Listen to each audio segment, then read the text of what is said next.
Ma'am, I have actually launched it live on YouTube, so you can take the recording from the YouTube. Okay, I've started the webinar and please, we are live. Please go ahead. Sindhuja? Sindhuja, start, ma'am. Yes, ma'am. We are live, ma'am.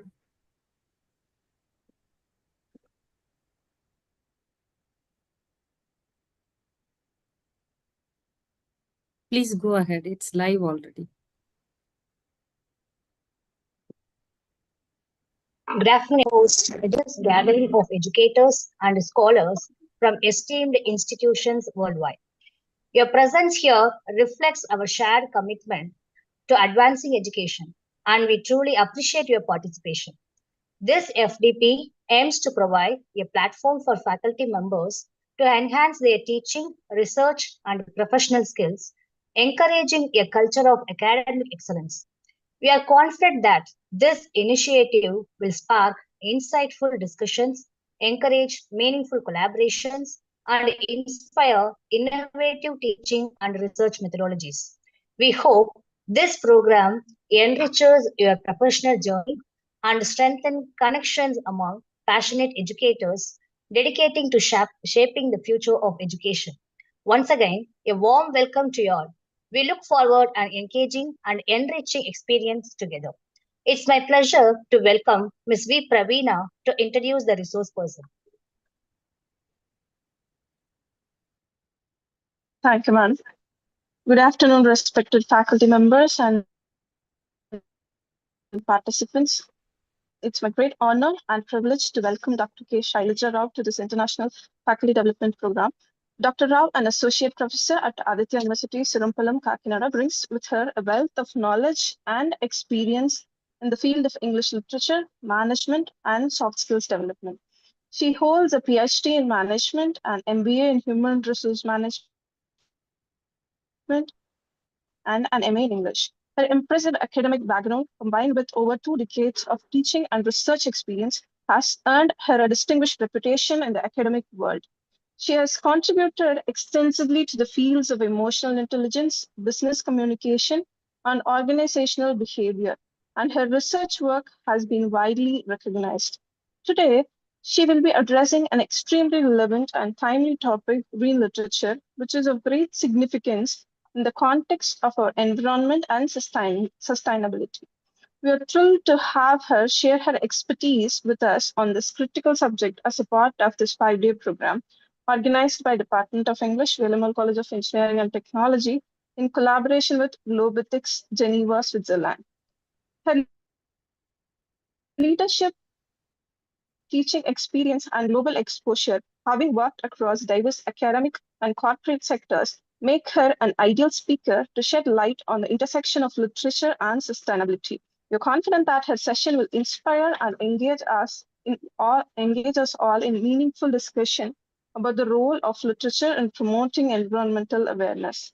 Let us all extend a warm welcome to Dr. K. Shailaja Rao and look forward to an insightful and enriching session. Over to you, ma'am.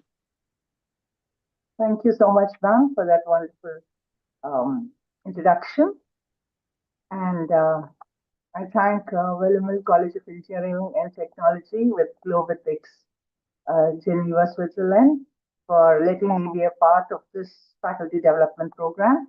And I'm really very happy to be here and share whatever it is that I am able to share and shed light on a topic called green literature today. So thank you once again, and I think we should get started with the PowerPoint. I'll just share the PowerPoint with you all so that we can together shed more light on this.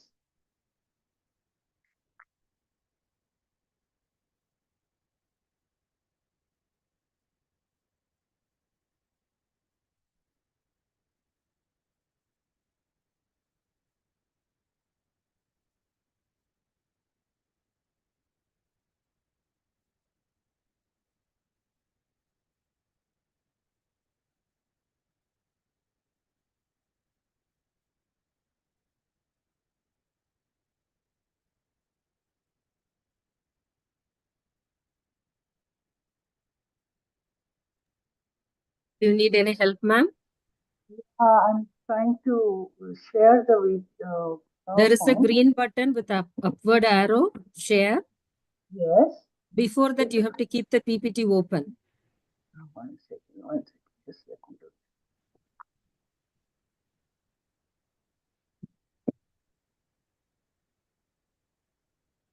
Yes. Keep the PPT open. Then you come back to Zoom. That share button you click.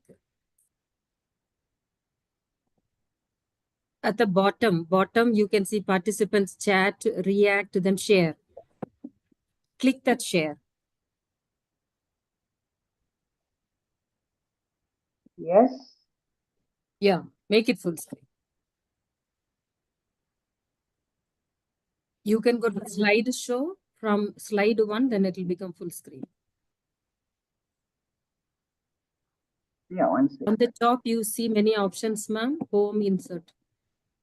Slideshow, Home, right there. insert, slideshow. You click slideshow. Then from slide 1. Okay. Slideshow. And then click on the slide, is it? Slideshow, when you click, then it has to from slide 1. It should come like that. Otherwise, down you see, ma'am, what is that? The percentage. That also 59% is there at the bottom, right and the end. That you increase. Oh no, it's not. No, it's There is not something like a wine cup you can see at the bottom. You click that otherwise. 1 second. Something will look like, or double click the first slide, ma'am. See how it is. No, Double click the first slide. slide control. Slideshow. At the bottom, there will be something like a wine cup. If you click that, it will start. Otherwise, when you click slideshow, it has to show the option from slide 1.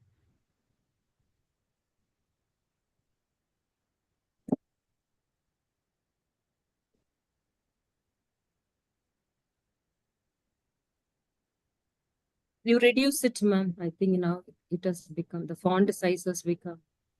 At the bottom, that 375% is that you have to reduce. Yes. Close it and start again, ma'am. Please close it and start again. Or you can send it to me, I'll do it for you.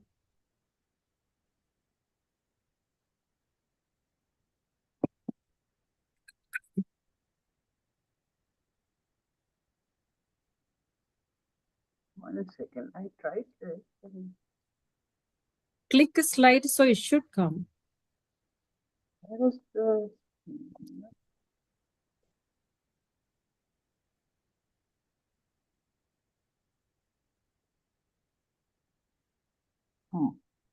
Yes. Yes, it's done.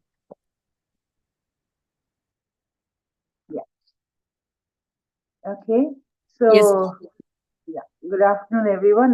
Once again. Sorry for the small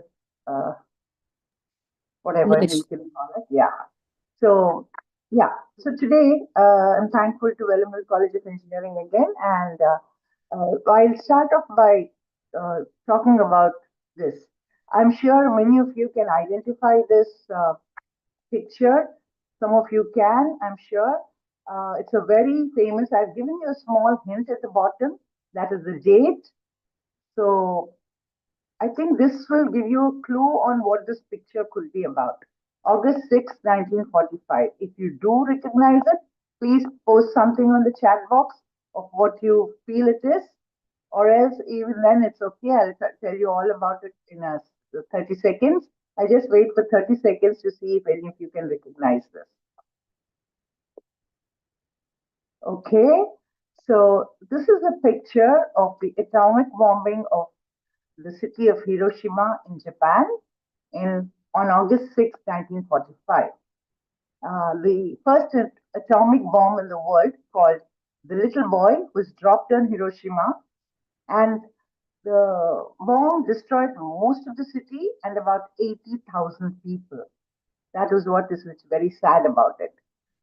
though it put an end, I'm sure you can recognize this picture because this mushroom cloud is very famous now. Again, I've given a hint. 6th and 9th August. I think whenever we talk about nuclear bombs or atomic bombs or World War II ending, we talk about Hiroshima. The next picture is the bombing of Nagasaki, another Japanese city on the 9th of August, because after three days, when the Japanese weren't surrendering, they tried to do the same thing again with another city. And here the code name of that bomb was called Boxcar, and it killed by radiation poisoning about 74,000 people. Well, these two bombings put an end to the Second World War, but it showed the devastating power of the nuclear bombs, the atomic power, or the nuclear weapons could have when destroying humanity as a whole. So, this is what human activity can do to nature.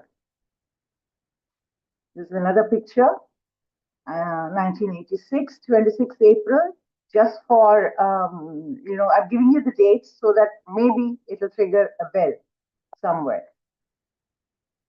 Well, this is a picture of the nuclear explosion that happened at Chernobyl. I'm sure when I say the word Chernobyl, it triggers a memory. Chernobyl nuclear disaster that happened in Russia, erstwhile Russia, then Russia was all together. But this covered the radiation that emanated from this disaster covered three cities in Russia. That was Ukraine, Belarus, and Russia. And nearly 8.4 million people were in the three countries were exposed to, or then it was only one country, were exposed to radiation.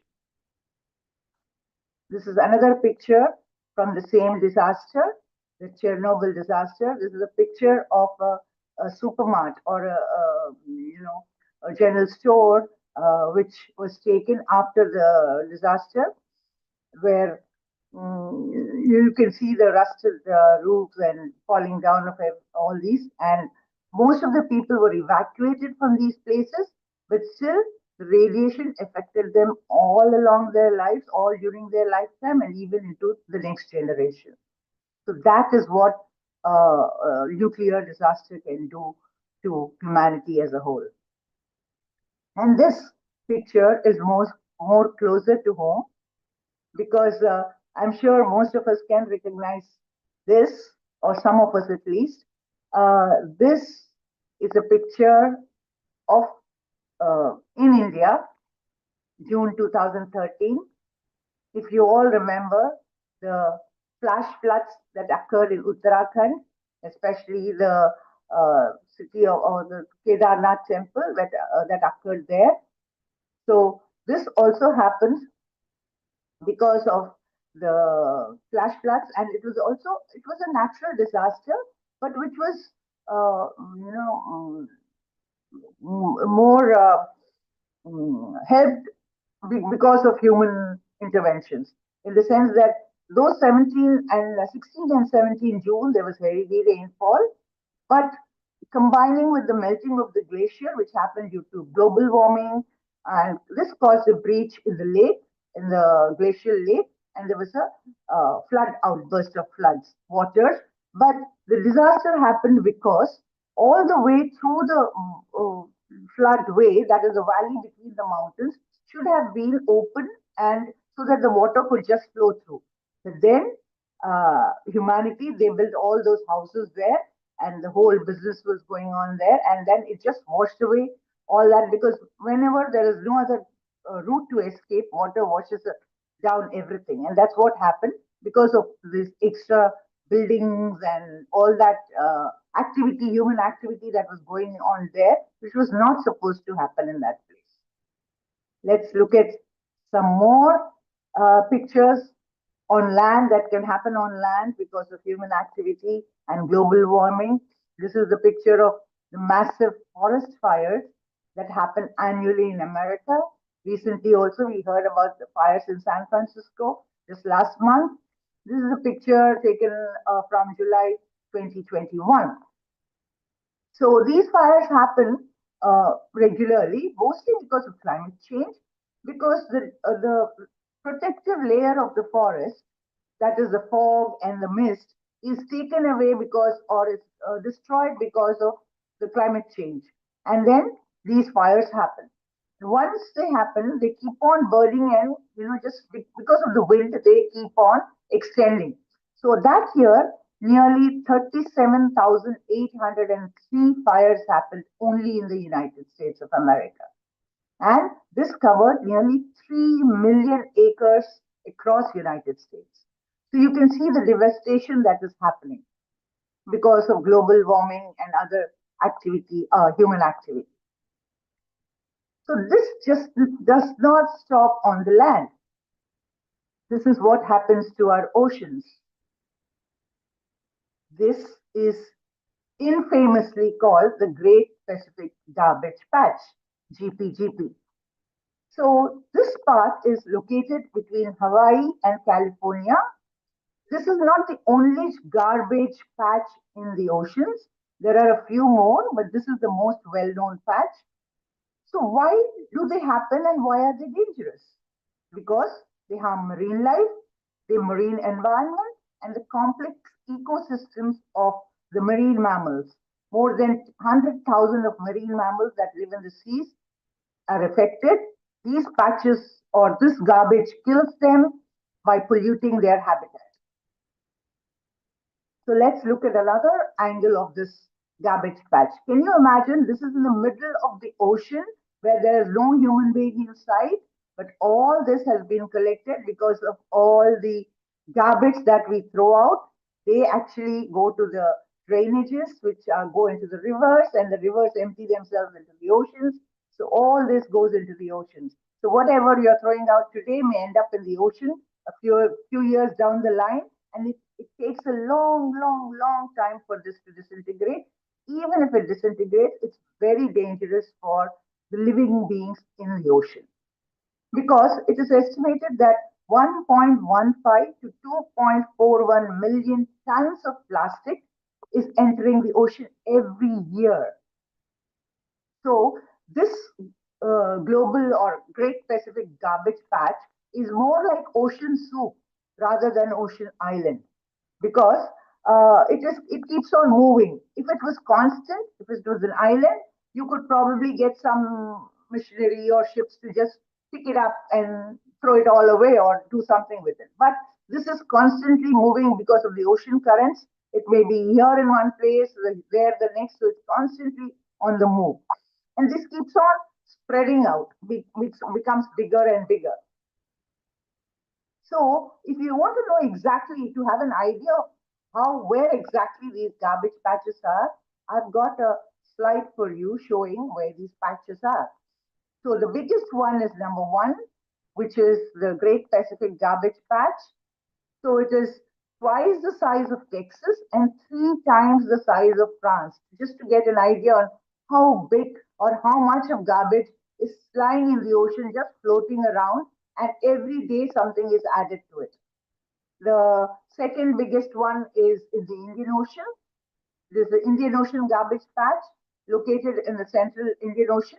And this was discovered in 2001 or 2010. The first one was discovered as late as 1990, and this was in 2010. And then the third patch, another big patch, is in the North Atlantic Garbage Patch.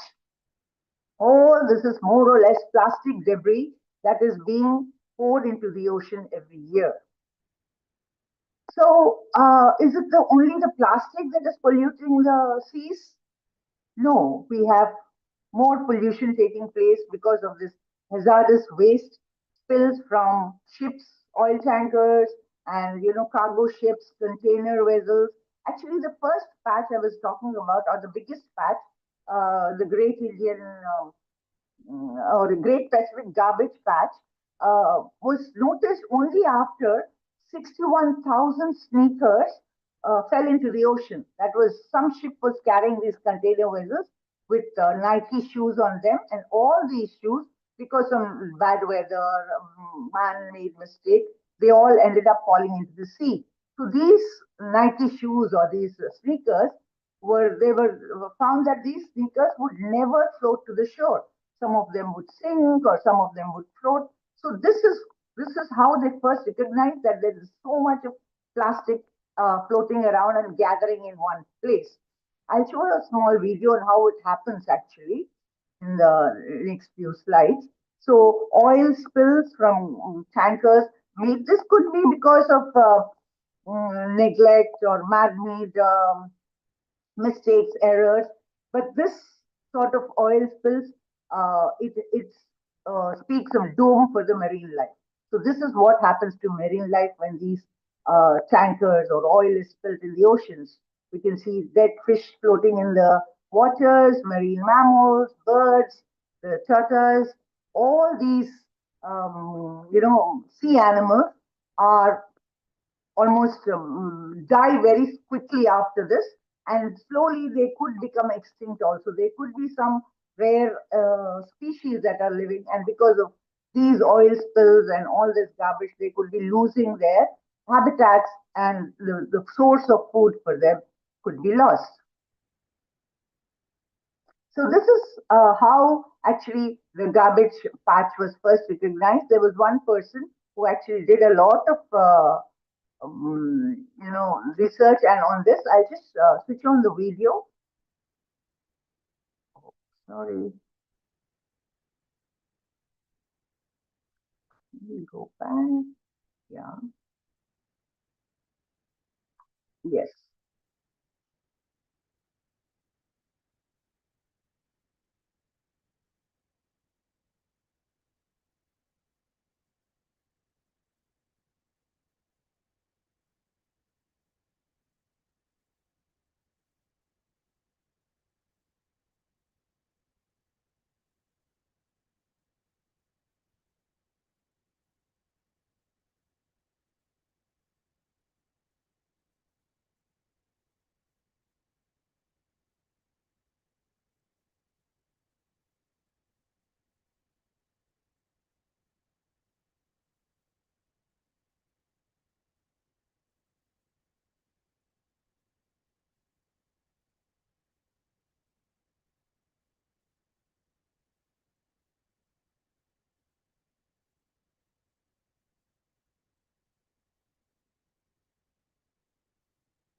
Ma'am, your video has no sound.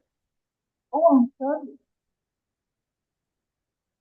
Oh, it should have the sound. Should I?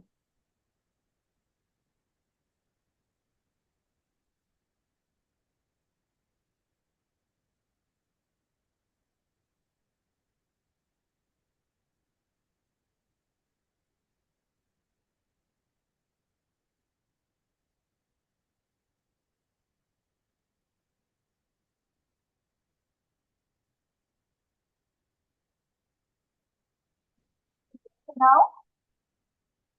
No, ma'am. Oh, No sound. Participants, are you able to hear any sound for this video? Yes or no, please put a message in the chat box. No, yeah. Even it's not audible to them. it's not audible. Yeah.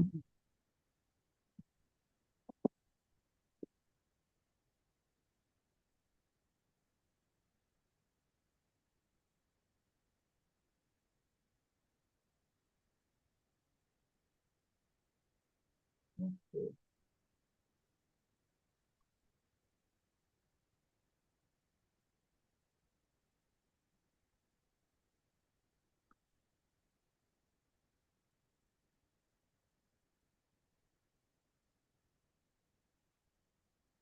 Check if it is muted, ma'am, on the PPT.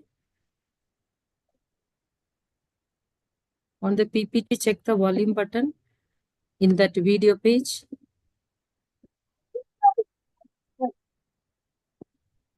Here now, I can share now. We can't hear, ma'am.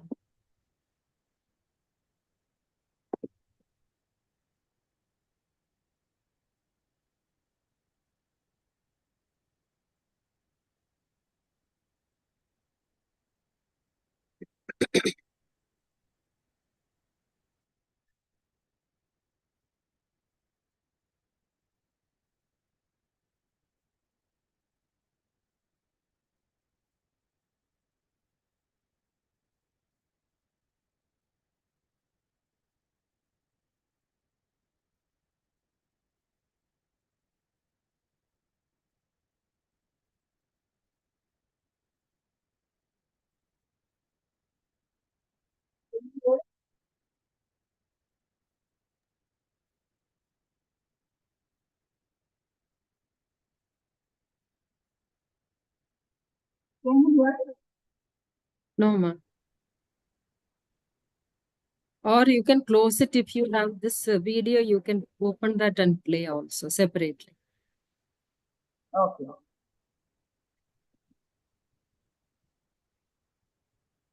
You can keep this video if you have a separate clipping, keep it open and the same way you share. Okay, I'll do that. 1 second.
Ma'am, what I'll do is I'll go on with the thing. I'll just show you the video, even though there is no audio, still you can understand it, and I'll share it with the participants once it's done. Okay, ma'am. I'll continue with the video because Or you no, can just give some commentary along the video yes, because yeah, that's you are able to hear that. Yeah. yes.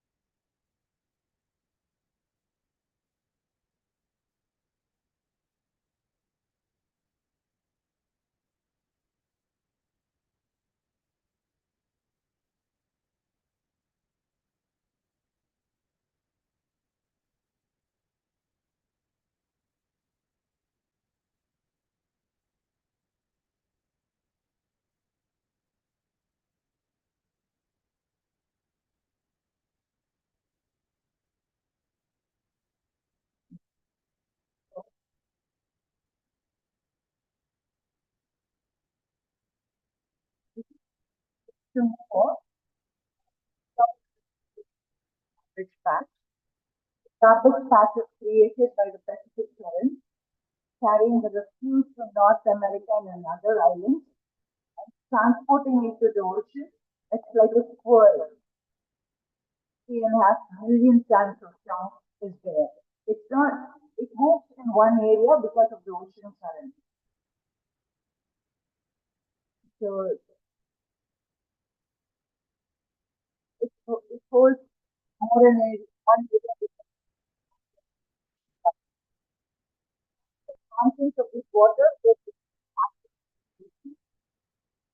and they find what they find, he describes as a plastic tube, which is more plastic tube, more than plankton. They find tiny particles of plastic, all different sizes.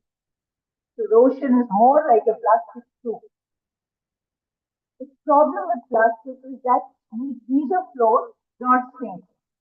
Sunlight and salt water break it down, but then hard objects break down to multicolored chips, like the chips collected from this garbage patch. They are Sorry to interrupt because the video I think has some sound which is not playing. So when you talk along, I think it is breaking a lot. The participants are posting some commands so that it's not. okay. Maybe I think Okay. you can give the link end of probably Yes, your that's what I do. presentation. Yes. When I it just give plays, the actually link. breaks a lot. Yeah. Yeah, just look at the pictures, you have an idea.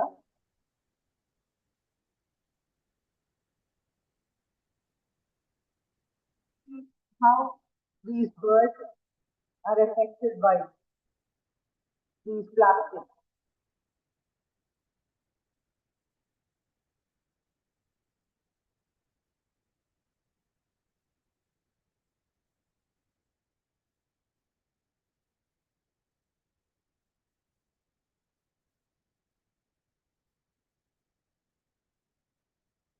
Filling up the ocean with fishing nets before they enter the ocean. This is a huge task.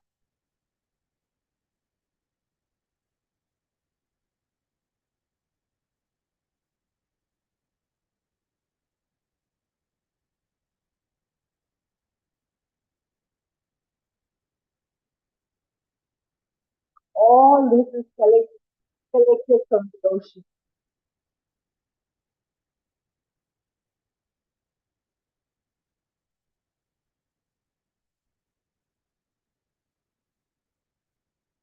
The Sea Lab has analyzed the samples that we have sent. These are called plastic noodles. So these pellets were also found in the water. And the fish and other animals think of them as food.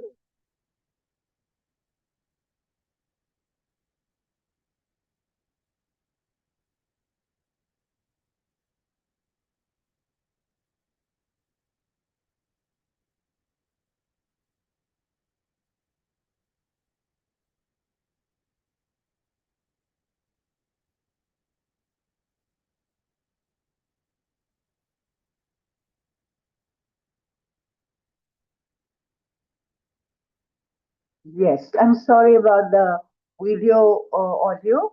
I will be sending the clip to you, ma'am, so you can forward it to the participants. But Sure. basically, you would have understood what I was trying to convey, that whatever we do on land finally ends up in the ocean. And so maybe after looking at this video, we should try to reduce whatever little bit we can do. And that's where the topic for today, green literature, comes into the picture. So it is a sort of inspiring change through literature. So I believe that writing is just as important as speech, because when it comes to making a difference. So, what is green literature? This is a word some of us may have heard, some of us may be hearing it for the first time. Today, we hear about green marketing, green banking, green economy, and lots of words associated with green. And generally, when we think about it, it's probably about the environment, about how to protect our environment, how to reduce pollution. More or less, green literature is the same too. But this is green literature is eco literature or environmental literature, which focuses on nature, the ecological concern, and the relationship between humans and the environment. So, green literature is a way to share stories, articles, poems to raise eco awareness. So, it is eco awareness means it's all about educating people and inspiring them to make a change or to take action to protect our planet. It covers topics like climate change, deforestation, and pollution. So, the impact of green literature.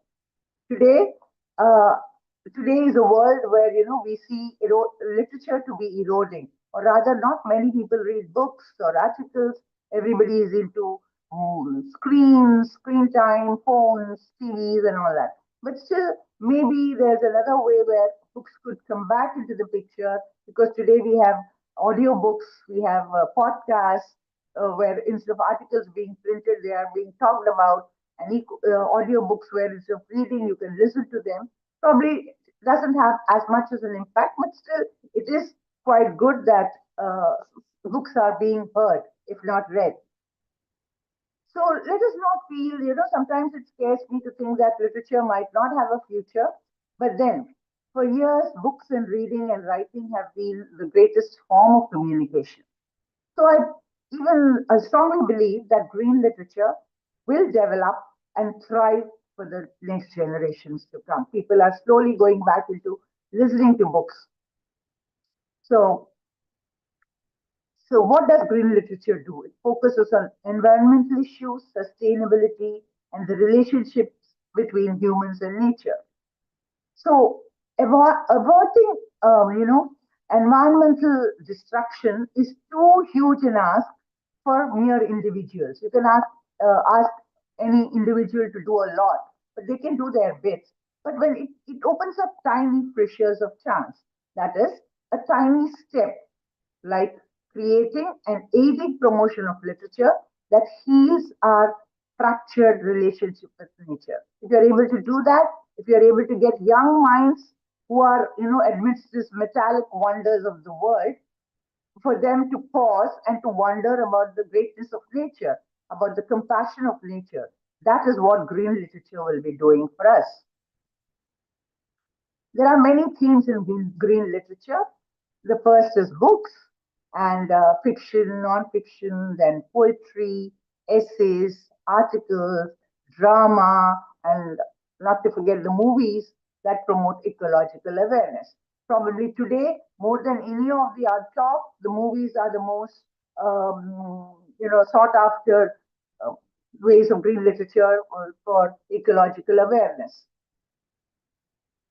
So these influences environmental movements and even sustainable thinking.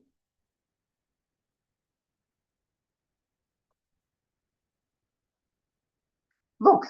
So when we think of books, if we go back as far back as Mr. Rabindranath Tagore's books were, they actually emphasize the interconnectedness of humans in nature in his poetry and his essays. The Religion of Man, a beautiful book about nature and its connection to human beings. And the book Rustin Bond, he's another writer who celebrates nature, especially the Himalayan landscape. This is a book called Rain in the Mountains, which is where nature and human beings are beautifully described. And then we have Vandana Shiva's books on which explore ecofeminism, indigenous agricultural practices, and the dangers of industrial farming and globalization. Earth Democracy. This book is called. Then we have poetry, which is about pollution and climate change. Some of the green literature about green poetry is the greenhouse effect. Some questions about the storm, urban warming. All I've just selected a few, but there are so much. There is so much more, and so many more poems to talk about the environment about certain animals like the blue, little deaths. The romantic poets, they wrote, when we think of poetry, we only think of the romantic poetry. I, being a literature student myself, so I'm very fond of Keats and Shelley and Wordsworth and all these poets. So they wrote about beautiful landscapes as a source of joy. And then for them, nature was a genre in itself, that nature poetry. But today, the environmental poets today are more the contemporary poets of today. They are writing about nature more broadly. That is, they are focusing on the negative effects of human activity on the planet. So, as the critic J. Parini explains, nature is no longer the rustic retreat of a Wordsworthian poet. It is now a pressing political question, a question of survival. So today, when people are write poetry about pollution, they're talking about the dangers, the negative effects of human activity. And then there are other green literature articles and audio video books and audio video things like the nature poems, the earth before the end of the world, and then poems can stop bulldozers, the effect of small things. These are, different. So when today they're serving these poets or these people who write these articles are serving as witnesses to climate change. They are bringing our attention back onto the important issue of environmental issues and advocating for preservation and conservation. Then we have plays as far back as William Shakespeare's plays, like we have The Tempest and As You Like It. This literature or these plays are based in nature, especially As You Like It is set in the forest of Arden, where you can see a commentary on the restorative power of nature and the need of harmony with the environment. So even William Shakespeare advocated for green literature. And then we have short stories. This I think Malgudi, if you see the picture there, you can understand this is a book by R.K. Narayan. Short stories about a small town. It's a fictional town, Malgudi, or small village, where human beings interact with nature and some anecdotal stories in that context. And then we have more plays, like, the play called The Children by Lucy Kirkwood. This talks about the aftermath of a nuclear uh, power explosion.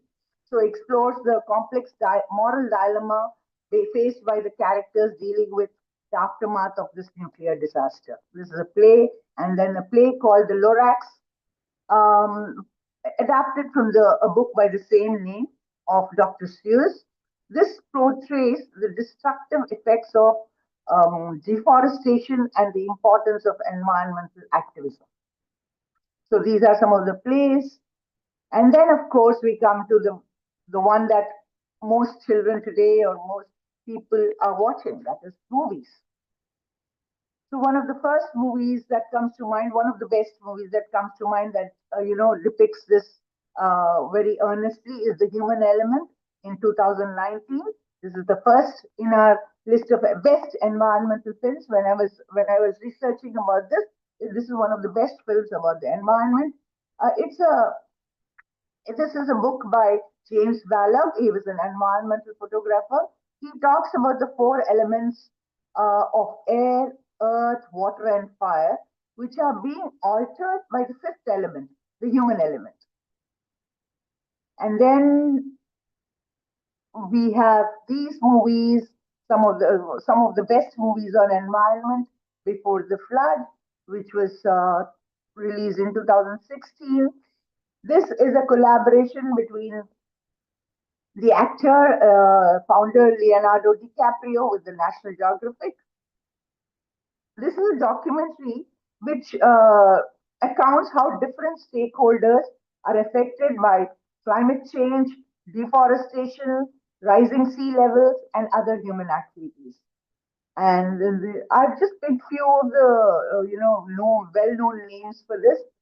Here we have a movie, or it's actually a documentary made by David Attenborough, Life on Our Planet, released in 2020, as recently as 2020. It's a documentary which outlines how the biodiversity of our planet has degenerated even during one's life, over his lifetime, how it has degenerated, the biodiversity. This is what this movie talks about. It's available on Netflix.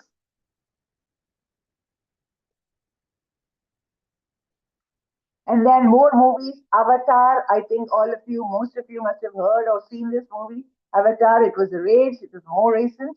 And it talks about everything that is connected, how the human beings are connected to each other and how all the human beings are connected to the earth. And then there is another movie called The No Impact Man. This is also a documentary by author Colin Beavan, who when he made this movie, or before he made this movie, he went completely green. He gave up all his virtual living comforts like electricity, gas powered transportation, shipped food, and public waste disposal. It was a drastic effort to curb his environmental impact. He said, if human beings can do this to some extent, we would be a lot better. The planet would be a lot better. So with this we come. Sorry. Yeah, I hope you can all see it. Yeah, I'm sorry. Yeah. So what does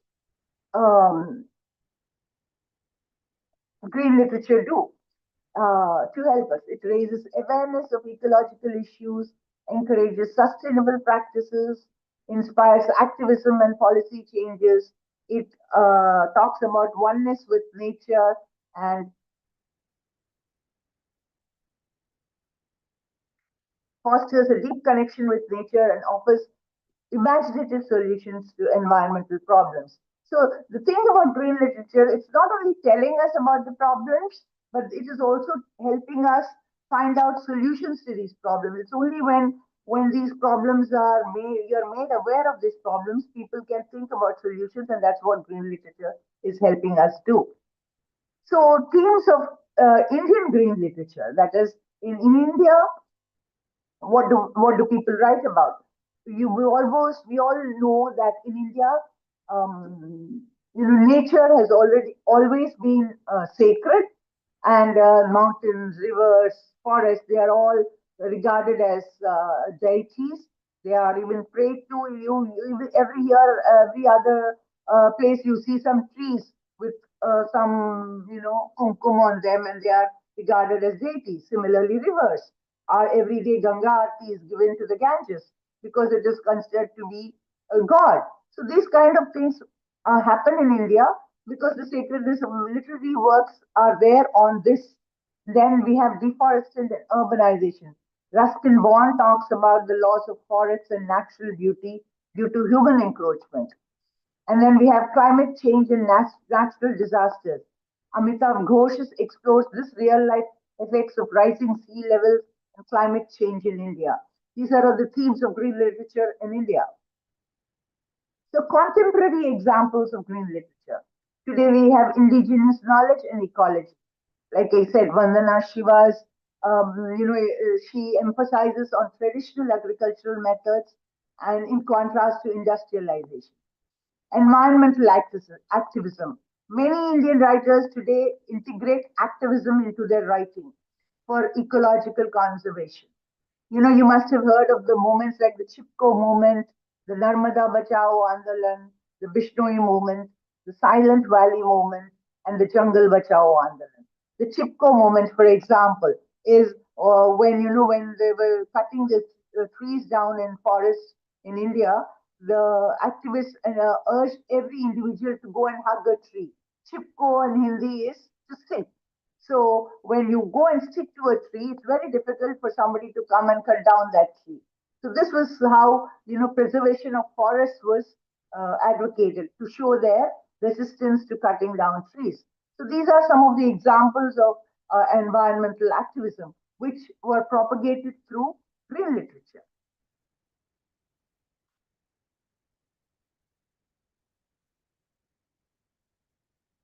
Sorry, faster.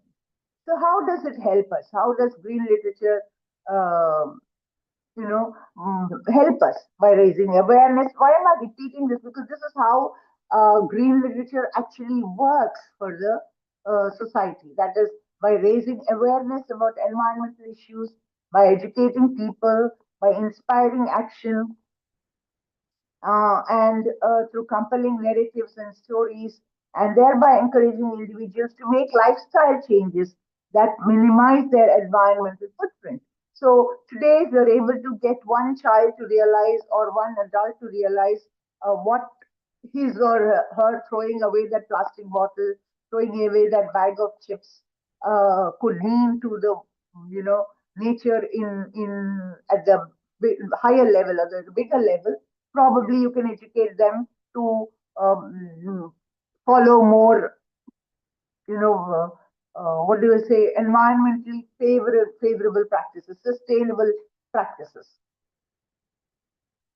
So we have, the green literature not only in Indian culture but in different cultures too. So green literature is advocated not only in India, but Japanese, they call it haiku poetry, which reflects a deep respect for nature. And then you have the Latin American eco literature, the river, the example of one of the Latin American eco literature. Then the African eco literature example is the famished road. It is an indigenous way of storytelling with ecological wisdom. And in India, respecting nature is deeply embedded in the Indian culture. It is evident in our Vedas, and earth, elements like earth, water, and fire are considered sacred and worshipped as deities. So this brings us back to the question: is it all gloom? Today, when we talk about green literature, are we just going downhill? Is there no solution to this? Is there no way of coming out of this? Um, well, as I told you, green literature also provides us with solutions. It makes us more hopeful. There's a movie, 2040, which is supposed to happen in 2040, released in 2019.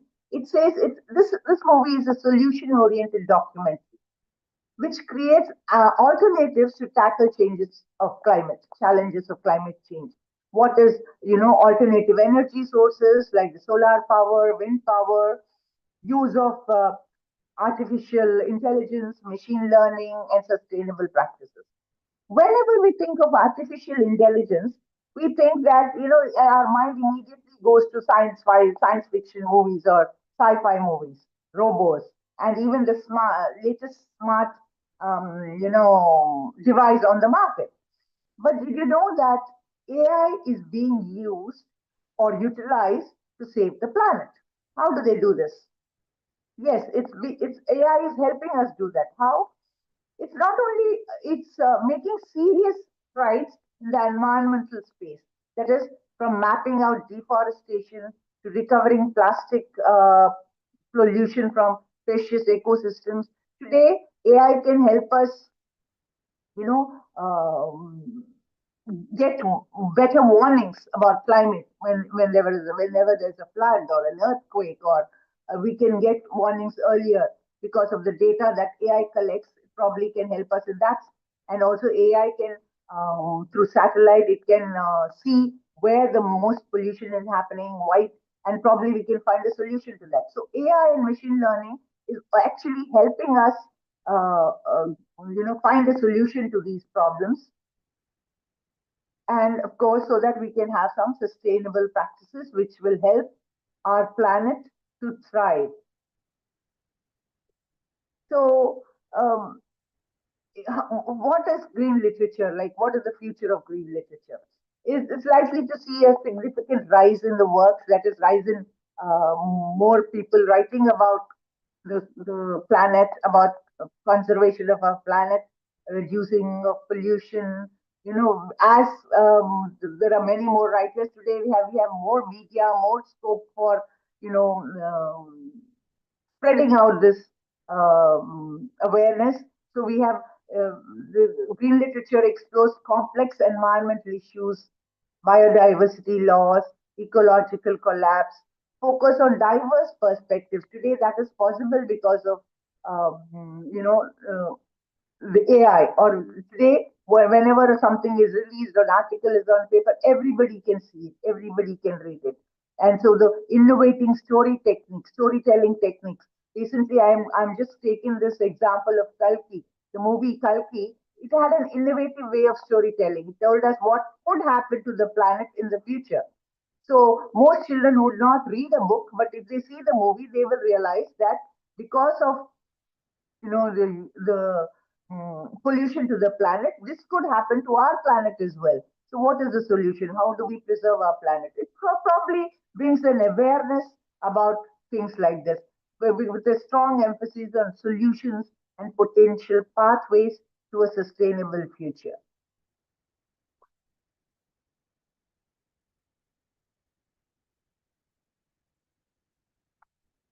So, how can green literature help us? Is, today we are environment to increase focus on climate fiction rather than science fiction, diverse global voices, greater integration with digital media, role in shaping environmental policies, utilizing AI to help the planet. Today, environmental literature is bracketed as an academic discourse. That is, only people talk about it. It's only happens in literary circles. Whenever there's a FDP like this, or whenever there's a seminar about climate change, people come and talk. But nowadays, because of green literature, the word is spreading, and green literature, actually, environmental literature, makes us aware of our lives as cohabitants of the planet. It opens our wide eyes to the natural world and the relationship that we have forgotten, our primal connection to nature. All that is being reestablished, but it's not just done for the sake of being done. In literature, it happens with a feeling instead of showing it down as a lesson. Okay, you have to do this, you have to do that. Instead of that, when you read a book that talks about pollution or what can be done to improve the environment, it sets you thinking. It gets you feeling. So this is what green literature can do to the future. So again, what can it do to reduce pollution? That is raising awareness. Uh, it can reach far and wide, promoting empathy, not just about thinking about ourselves, but thinking about nature, thinking about the next generation, thinking about people who are living, their livelihood is based, thinking of other animals and plants that are also living on this earth with us, inspiring action. So, how do they do this? By inspiring action. That is, what can be done to help this planet, and educating about solutions. And finally, engaging with a wider audience. Green literature, if it's a book, if it's a poetry, it can reach out to hundreds, thousands, millions of people. So, green literature helps us spread the word about pollution reduction or ways to reduce this. Uh, because of green literature, this can happen. So, finally, so what does literature can do for us? It can shape our environmental consciousness. It makes us aware. It makes us conscious to what is happening and what can happen and what should happen. It bridges the gap between storytelling and ecological action. So green literature can instigate people to do something about the nature, to do something about sustainable practice.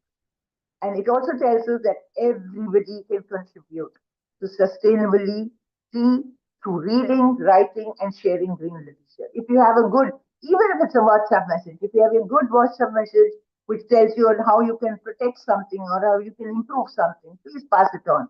If you read an article, please share it with someone. So this is how green literature can be spread, where everybody can contribute to sustainability. First, everybody should become aware of this problem before we can find a solution to it. Now, most people are not aware, or even if they are aware, they just push it under the carpet saying, oh, this is not my problem. But slowly it's going to become our problem, and we could end up losers because we have not done something on time. So the common theme of green literature is that all of us humans effectively manage our interactions with the environment to ensure that our ecosystems continue to thrive, that we leave the planet as we find it or as we found it for the next generations and the generations after that, because the destruction of the environment that is happening, what happened in 50 years is happening in 10 years now.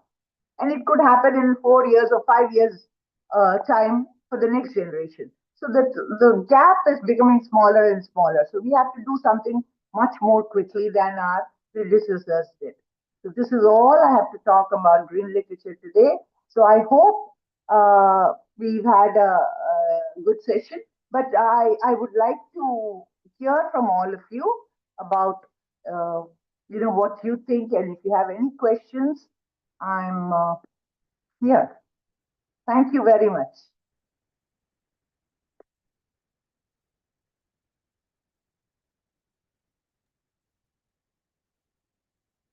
Gomati ma'am.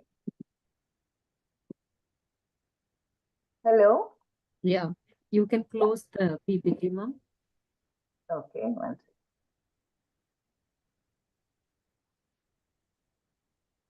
Yes, Gomati ma'am.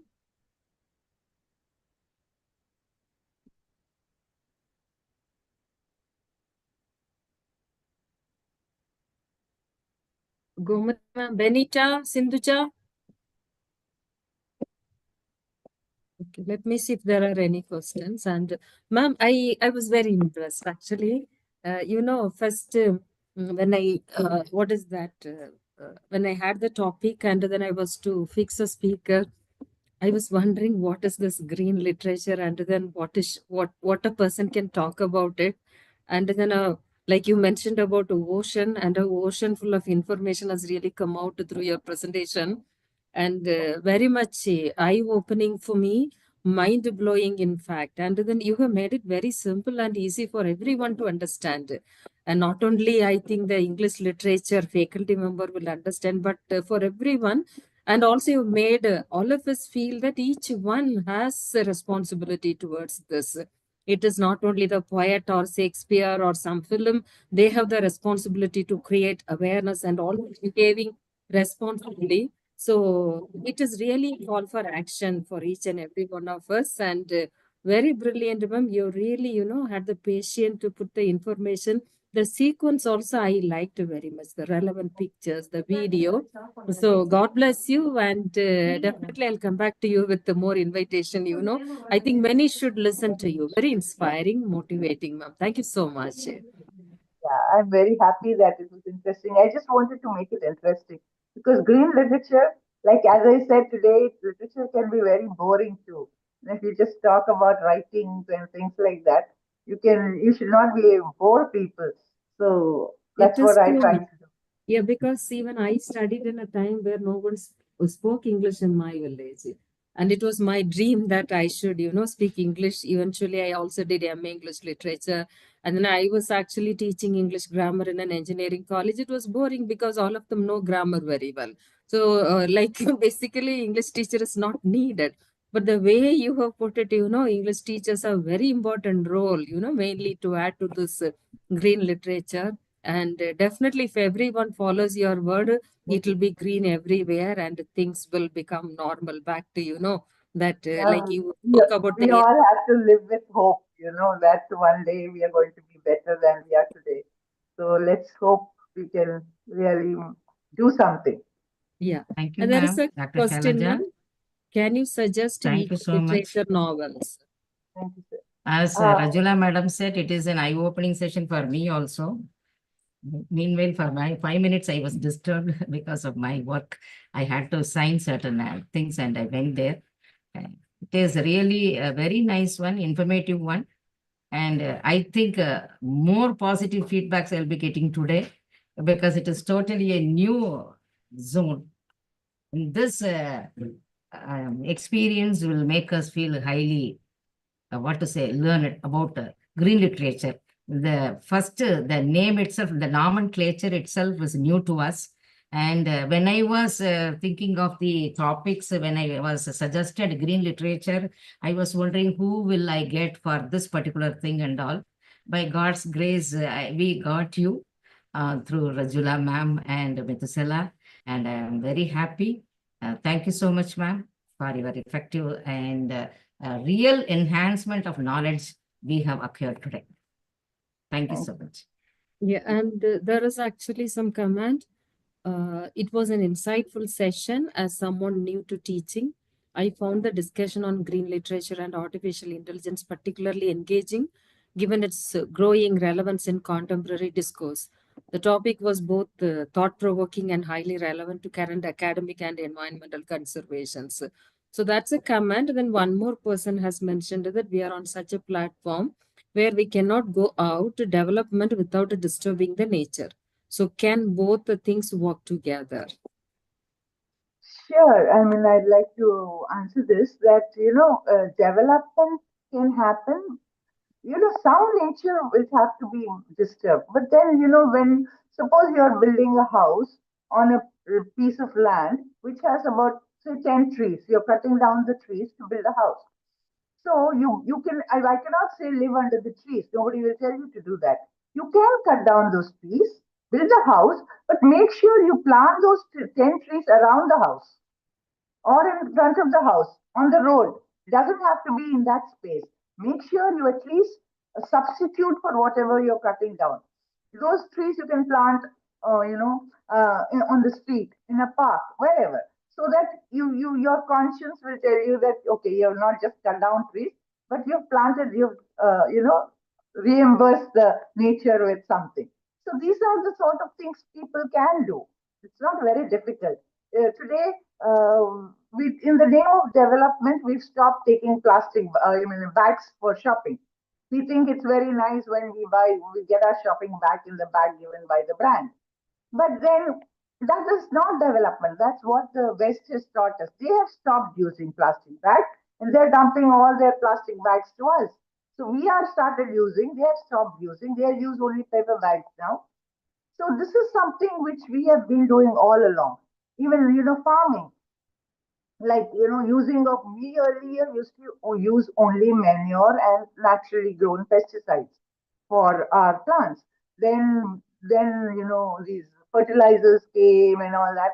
And then we started using them because it was easier to use. And today they just spray these pesticides irrespective of whether they are needed or not.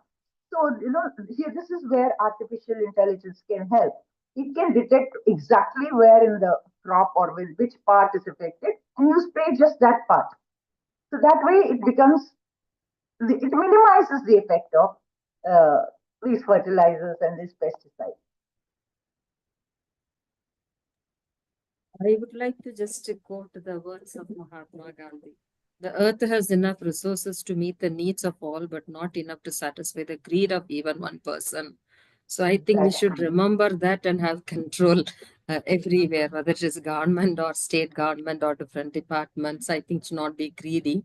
And then I happened to visit several Western countries, and then I was really surprised the way things were organized. So in Geneva, Switzerland, and then I felt everything's in order there, and then no paper and not even a paper. Forget about plastic. So I visited the jungle, the mountain, very neat everywhere, but there was nobody to maintain, in fact. And I asked, they said they do not pass any law which they are not going to obey, whether it is traffic or so. They have very less laws, but all of them respect and follow that. And they have severe fine system penalty. Anyone disobeying, even car driving also, it is controlled and they don't go high speed. So I think they behave responsibly. It is they have passed the law and all of them follow that.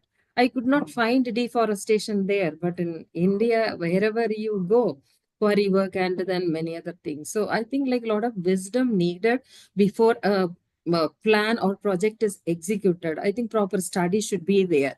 Who are the beneficiaries, whether it is helping somebody to make more money or it is really going to the grassroots level people. I think a lot of wisdom needed from the top level till the bottom level. That is what I feel.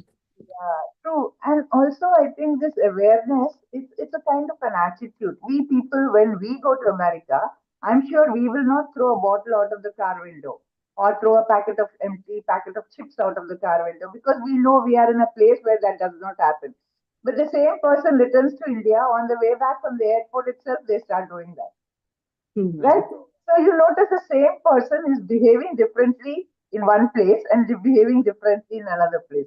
So this is the kind of attitude shift we have to get, that, it doesn't matter where we are, we have to try and do something, do the things that are right, and not just because nobody is watching, you just can't throw away things, because there you were afraid of fines and things like that, so you behave. But when you come here, you think, okay, nobody's watching, so I can. So this is something, and then you have to realize that this is eventually going to affect us in the long run. May not be now, but 5 years, 10 years down the line. The government policies are also changing. Slowly they are coming into, this Swachhata Bharat, Swachh Bharat and all this, it's all, policy for policy change, try to bring about a change. Maybe some change is coming, but it has a long way to go, especially our country. Yes, ma'am. I think that taking care of the environment from, I think, nursery level onwards should be taught with the dedication and role model. And it is our own environment. If we don't follow it or take care of it, it is we people or our generation is going to be affected. And then in India, actually, like replicating or imitating other person. If we see other people throwing, so we also think that's the way, to do here. So everyone is throwing from the train, even though garbage is collected, yet a lot of people throw bottle and then they eat and stuff outside the window. So that's happening. So I just feel that should begin from me. I should not expect when I know that throwing, it is not good plastic or something. And then I should responsible. I have seen even a girl collecting tickets, the ordinary that it is from the trees, actually, the ticket from the buses. So she used to think that what if everyone is throwing here, the place will become messy.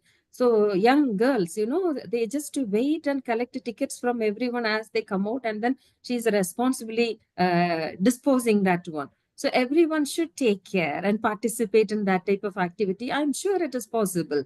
And there are many things possible sticking to a mobile phone for a long time.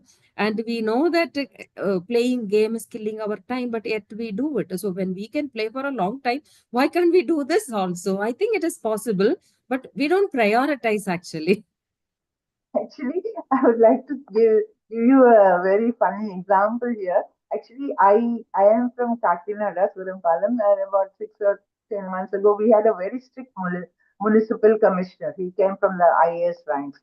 And they advertise that they sent messages that don't throw garbage on the street. We have a habit of cleaning our house and putting everything on the street in front of our house. As long as our house is clean, it doesn't matter. We just throw it into, just across the road, we'll put it on the road there. So what this person did was, he noticed, he put some cameras here and there. Next morning, this commissioner came, he got people to collect the garbage and put it back in their, houses. He got the whole thing, put it down into their house. So these ladies were screaming, how can you do this? How dare you do this? And things like that. Then he showed them those, cameras which were fitted, and they were throwing their garbage there. He said, you have no right to dirty the whole street with the garbage from your house. So we are putting it back in the house. Do whatever you want, but don't throw it onto the street. So this was in the news for about a week or so. This happened continuously, and then people stopped putting their garbage right out. I appreciate the boldness of the commissioner. Really bold commissioner. And I am sure he would have been transferred within 6 months. But this happened. We have a lot of case studies, examples like this that should be highlighted so that the other people also begin to follow that. I just want to tell everyone that it is each one's responsibility, not one person or one government's responsibility.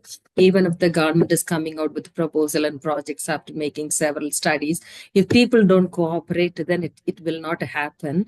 And India is a country with a large population. So I think everyone should behave responsibly, mainly with regard to protecting the environment. Otherwise, we are not going to leave anything for the future generation.